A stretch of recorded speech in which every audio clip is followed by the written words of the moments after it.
Willow Creek was a neat little neighborhood where everything had to be perfect. The lawns were always trimmed, the mailboxes all looked the same, and the homeowners association made sure everyone followed the rules. John Harper moved here 3 years ago with his daughter Lily. He was a quiet man, tall and strong, but he did not talk much. No one knew he was the county sheriff. He kept that a secret. After his wife died, he wanted a safe, peaceful place for Lily, who was 12 and used a wheelchair. Because of a condition from when she was little, she could not walk, but she had a big smile and loved watching the world around her. They lived in a small house at the end of Elm Street. John built a ramp for Lily so she could get inside easily. Most neighbors liked them, but not Karen Mitchell. Karen ran the homeowner association like she was the boss of everything. She was loud, nosy, and always picking on people for tiny things, like a flower pot in the wrong spot, or a car parked too long from the day John and Lily arrived. Karen did not like them. She stared at the ramp with a frown and muttered about ruining the neighborhood. John just wanted to keep things calm for Lily, so he stayed polite even when Karen glared. The air in Willow Creek felt heavy. Sometimes John remembered the first day they moved in a rainy afternoon, carrying Lily inside while unpacking boxes. He had hoped this place would be their fresh start, but Karen's sharp voice broke that hope fast. Complaining about their moving truck blocking the road, John ignored her then, thinking she would leave them alone. He was wrong. Karen's eyes were always on them, and trouble was coming. Karen Mitchell did not waste time making life hard for John Harper and his daughter Lily. It started with the wheelchair ramp John built outside their house. One morning, Karen marched over, her clipboard in hand, and pointed at it. "This is unapproved," she said, her voice loud. "It is ugly and breaks homeowner association rules." John looked up from tightening a bolt, his hands dirty. "It is for Lily," he said quietly. "She needs it to get inside." Karen scribbled something down and walked off, her lips tight. John hoped that would be the end, but it was not. Next, she found more things to complain about. Lily had therapy equipment, braces, and a small mat in the garage. One day, the door was open, and Karen saw it. She sent a fine in the mail, calling it clutter that ruined the neighborhood's look. Then she started complaining about the faint marks Lily's wheelchair left on the sidewalk. "This is vandalism," she shouted once, waving her arms. Another time, Lily sat on the porch, humming softly to herself. Karen stormed up and said, "That noise is too much. Keep it down." John stayed calm. "Every time it is for Lily," he would say. "Let it go, Karen." He paid the fines or fixed what she demanded, but inside his patience was starting to crack. The neighbors saw it all. Mrs. Carter, an old lady who lived next door, would shake her head. "Poor Lily does not deserve this," she would whisper, peeking through her curtains. She liked the Harpers, but she was scared of Karen's temper. Other kids in Willow Creek used to play with Lily. They would push her chair or toss her a ball, but when Karen was around they would scatter, afraid she would yell at them too. The street got quieter and the Harpers felt more alone. Lily started noticing one evening as John pushed her chair inside. She looked up at him, her eyes big. "Why does she hate us, Dad?" she asked, her voice small. John's heart sank. He knelt beside her, brushing her hair back. "She does not hate you, sweetheart," he lied softly. "Some people just do not understand. You are perfect to me." Lily nodded, but her smile was not as right. John hugged her tight, feeling a protective fire grow inside him. He did not want her to feel this way, but Karen was not stopping. Karen's complaints got worse. She would walk by their house more often, glaring at Lily when she sat outside. Once John overheard her talking to another neighbor. "They get special treatment because of that chair. It is not fair." Her voice was sharp, like she hated Lily for being different. John clenched his fists but kept quiet. He did not want trouble, not yet. He dealt with his county sheriff. But here, he was just a dad trying to keep his little girl safe. Still, every snide comment from Karen pushed him closer to the edge the neighborhood felt. It too. Mrs. Carter left cookies on their porch once, a quiet way of saying she cared, but she would not speak up. The kids stopped coming by altogether. Karen's shadow hung over Elm Street, and her picky rules turned into something meaner. She did not just want control. She wanted the Harpers gone. John could see it in her eyes, the way she stared at Lily like she was a problem to fix. Trouble was building,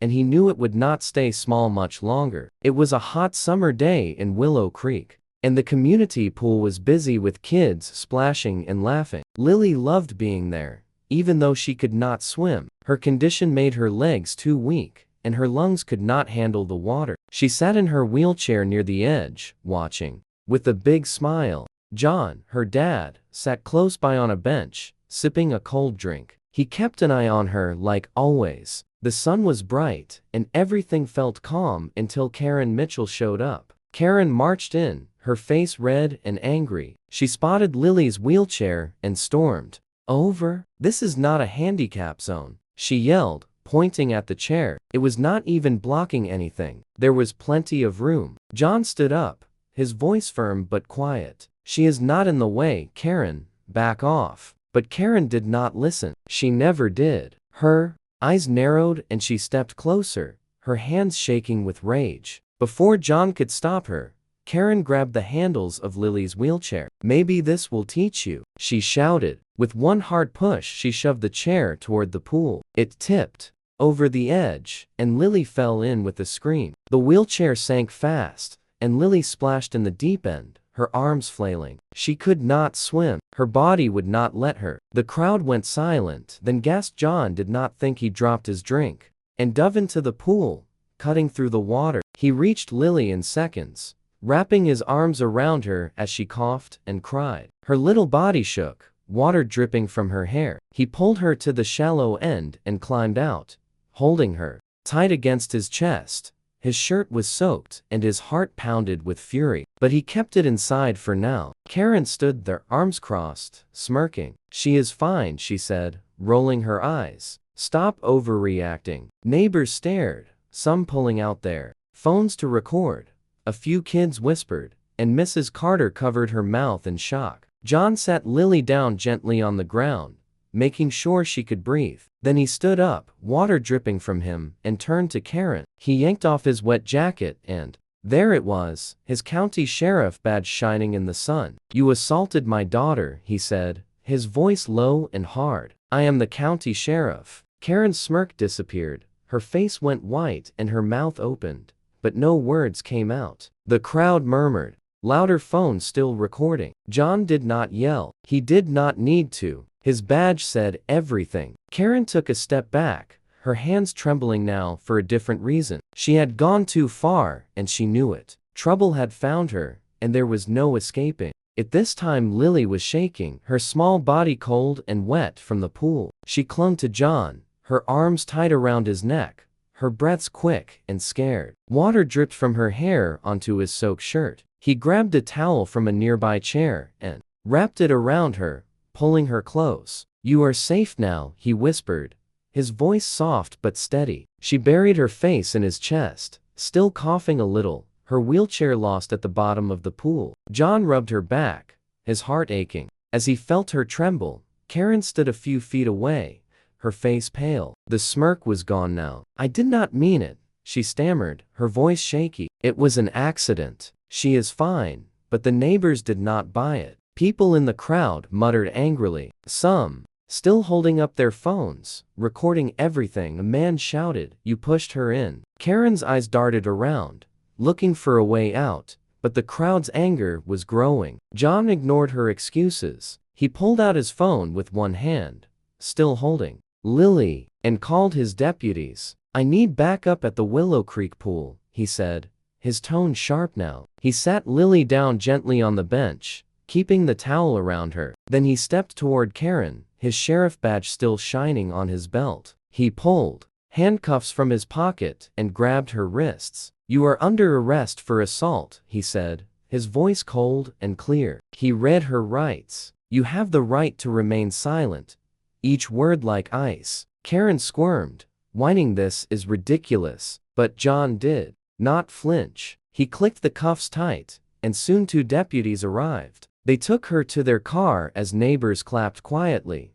some nodding at John with respect. John turned back to Lily, scooping her up in his arms. She was lighter than ever, her wet clothes sticking to her. He carried her away from the pool, his boots squishing with every step. In his head, he made a promise. This nightmare with Karen was over. He would make sure of it. The crowd parted as he walked, their eyes soft with worry. For Lily, when he got home, he set her on the couch, wrapping her in a dry blanket. Her shivering slowed, but her eyes were still wide. A knock came at the door. It was Mrs. Carter, the old lady next door, holding a tray with 2 mugs of tea. Her hands shook a little, and her eyes were wet with tears. "I saw it all," she said, her voice cracking. "You are a good man, John. And Lily, she is a brave girl." She set the tea down and patted Lily's hand. John nodded, his throat tight. "Thank you," he managed. Mrs. Carter smiled,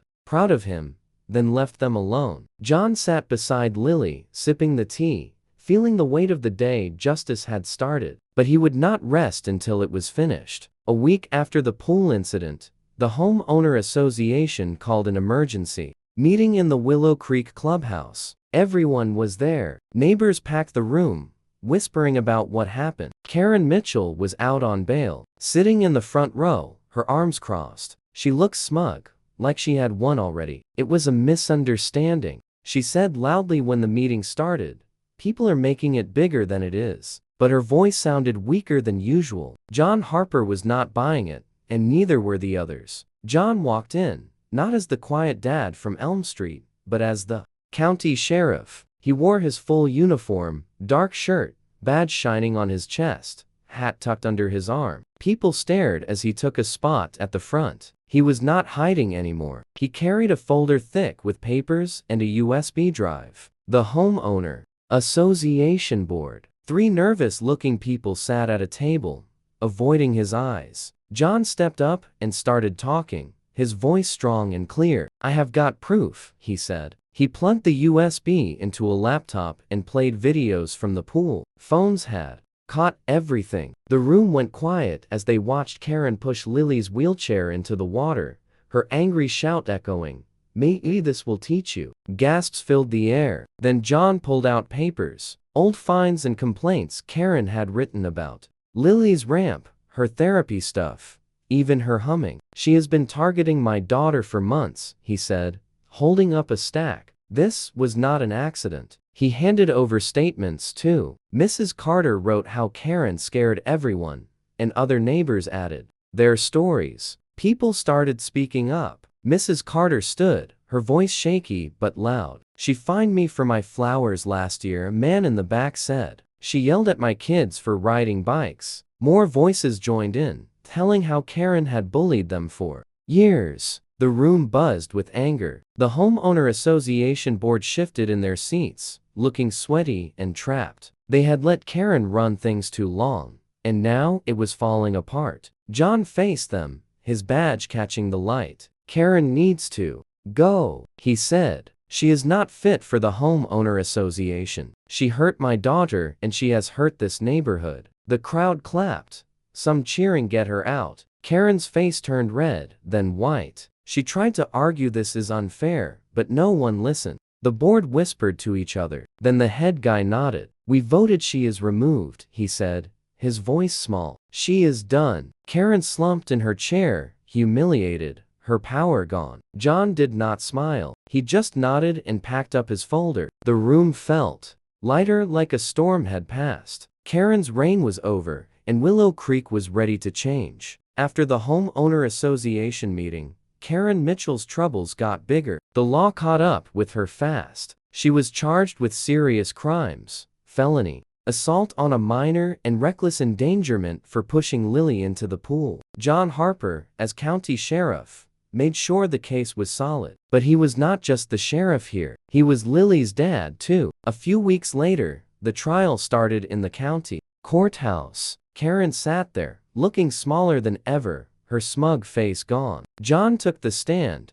wearing his uniform, his badge shining. He told the judge everything. How Karen had targeted Lily for months, how she had shoved her wheelchair into the water, how Lily could not swim. His voice stayed steady, but it shook a little when he said, "She is my daughter." I pulled her out, scared and coughing. The courtroom was quiet, everyone listening. The evidence was clear. The videos from the pool played again, showing Karen's angry push. Neighbors like Mrs. Carter spoke, too, saying how Karen had been cruel for years. The jury did not take long to decide. The judge looked at Karen and said guilty. She was sentenced to 3 years in jail. No chance to wiggle out. On top of that, she had to pay big fines, thousands of dollars. Some of it went to cover Lily's doctor visits after the incident, because she had needed checkups and extra therapy to feel safe again. The rest was punishment for what she had done. Karen's head dropped as they led her away,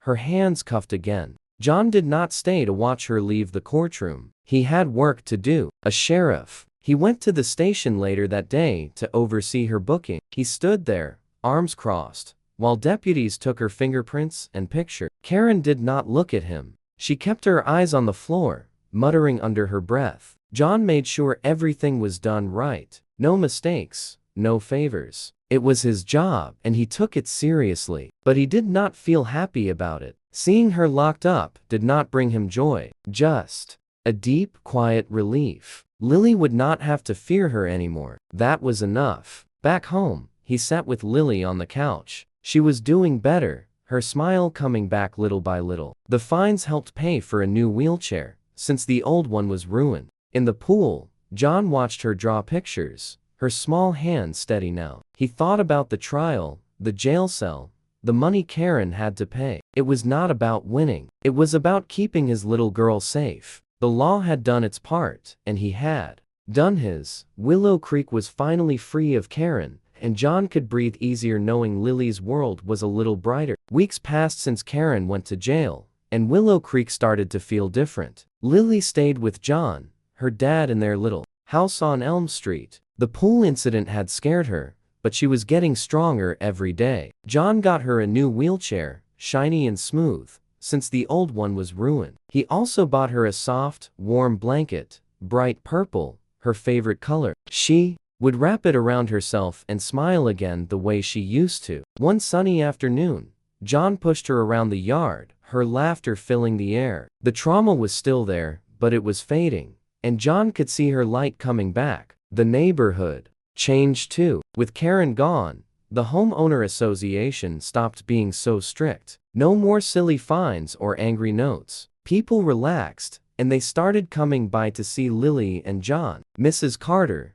the sweet old lady next door, brought a plate of warm cookies. "One day for my brave girl," she said, patting Lily's hand. Lily grinned and shared one with John. The kids who used to play with her came back too. They knocked on the door with a new ball, asking, "Can Lily come out?" John pushed her outside and they tossed the ball, gently laughing as she caught it. The street felt alive again, like Karen's shadow had finally lifted. One quiet evening, Lily sat with John on the porch. The sun was setting, painting the sky orange. She looked up at him, her eyes big and bright. "You are my hero, Dad," she said softly. John's heart swelled. He pulled her close, hugging her tight, the blanket soft between them. "You are mine too," he whispered. For the first time in a long while he felt peace. No more fights, no more fear, just him and Lily safe. Together, he knew they would be okay. Now, the ramp outside their house stayed. One day,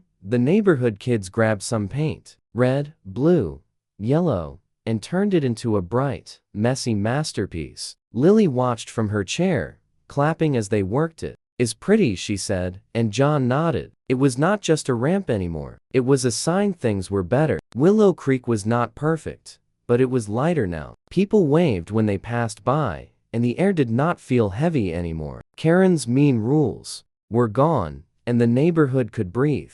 John and Lily kept their quiet life, rebuilding it step by step. He would push her to the park, or they would sit outside with lemonade, watching the world go by. The cookies, the ball, the painted ramp. They were little things, but they meant everything. Lily's smile was back, and John's heart was full. They had made it through together, and that was all that mattered.